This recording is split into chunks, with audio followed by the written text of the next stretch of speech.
Shivoham.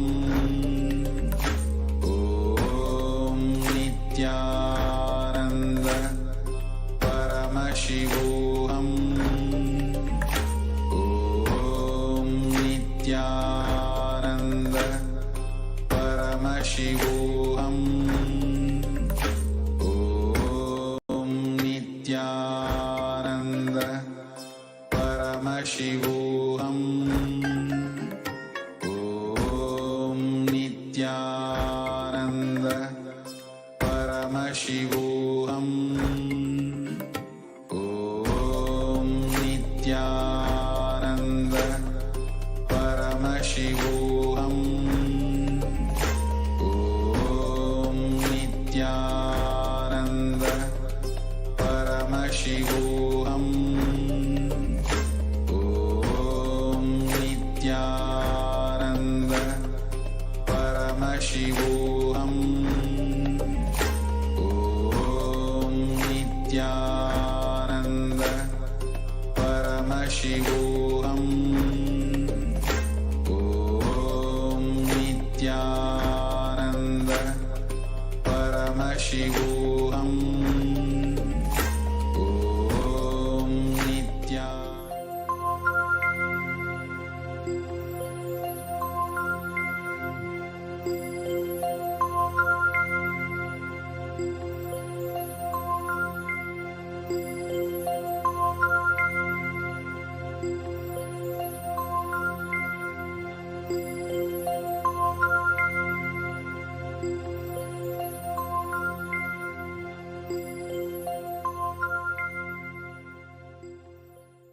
Om पार्थाय प्रतिबोधितां भगवता नारायणेन स्वयं व्यासेन ग्रथितां पुराणमुनिना मध्ये महाभारतम् अद्वैतामृतवर्षिणीं भगवतीम् अष्टादशाध्यायिनी अम्ब त्वामनुसन्दधामि भगवद्गीते भवद्वेषिणी। अथ पुरुषोत्तमयोगो नाम पञ्चदशोऽध्यायः। श्रीभगवानुवाच ऊर्ध्वमूलमधःशाखम् अश्वत्थं प्राहुरव्ययम् छन्दांसि यस्य पर्णानि यस्तं वेद स वेदवित्। अधश्चोर्ध्वं प्रसृतास्तस्य शाखा गुणप्रवृद्धा विषयप्रवालाः। अधश्च मूलान्यनुसन्ततानि कर्मानुबन्धीनि मनुष्यलोके न रूपमस्येह तथोपलभ्यते नान्तो न चादिर्न च सम्प्रतिष्ठा। अश्वत्थमेनं सुविरूढमूलम् असङ्गशस्त्रेण दृढेन छित्त्वा ततः पदं तत्परिमार्गितव्यम् यस्मिन् गता न निवर्तन्ति भूयः। तमेव चाद्यं पुरुषं प्रपद्ये यतः प्रवृत्तिः प्रसृता पुराणी। निर्मानमोहाजितसङ्गदोषा अध्यात्मनित्या विनिवृत्तकामाः। द्वन्द्वैर्विमुक्ताः सुखदुःखसञ्ज्ञैः गच्छन्त्यमूढाः पदमव्ययं तत्। न तद्भासयते सूर्यो न शशाङ्को न पावकः यद्गत्वा न निवर्तन्ते तद्धाम परमं मम। ममैवांशो जीवलोके जीवभूतः सनातनः। मनःषष्ठानीन्द्रियाणि प्रकृतिस्थानि कर्षति। शरीरं यदवाप्नोति यच्चाप्युत्क्रामतीश्वरः गृहीत्वैतानि संयाति वायुर्गन्धानि वाशयात्। श्रोत्रं चक्षुस्पर्शनं च रसनं घ्राणमेव च अधिष्ठाय मनश्चायं विषयानुपसेवते उत्क्रामन्तं स्थितं वापि भुञ्जानं वा गुणान्वितं विमूढानानुपश्यन्ति पश्यन्ति ज्ञानचक्षुषः यतन्तो योगिनश्चैनं पश्यन्त्यात्मन्यवस्थितं यतन्तोऽप्यकृतात्मानो नैनं पश्यन्त्यचेतसः यदादित्यगतं तेजो जगद्भासयतेऽखिलं यच्चन्द्रमसि यच्चाग्नौ तत्तेजो विद्धि मामकम् गामाविश्य च भूतानि धारयाम्यहमोजसा पुष्णामि चौषधीः सर्वाः सोमो भूत्वा रसात्मकः अहं वैश्वानरो भूत्वा प्राणिनां देहमाश्रितः प्राणापानसमायुक्तः पचाम्यन्नं चतुर्विधम्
परमशिवोऽहम्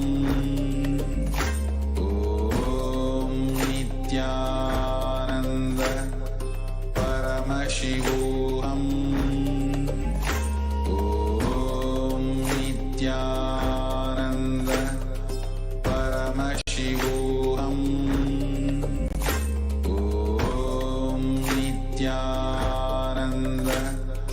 परमशिवोऽहम् ॐ नित्यानन्द परमशिवोऽहम् ॐ नित्यानन्द परमशिवोऽहम् ॐ नित्यानन्द परमशिवोऽहम् नित्यानन्द परमशिवोऽहम् ॐ नित्यानन्द परमशिवोऽहम् ॐ नित्यानन्द परमशिवोऽहम् ॐ नित्यानन्द परमशिवोऽहम्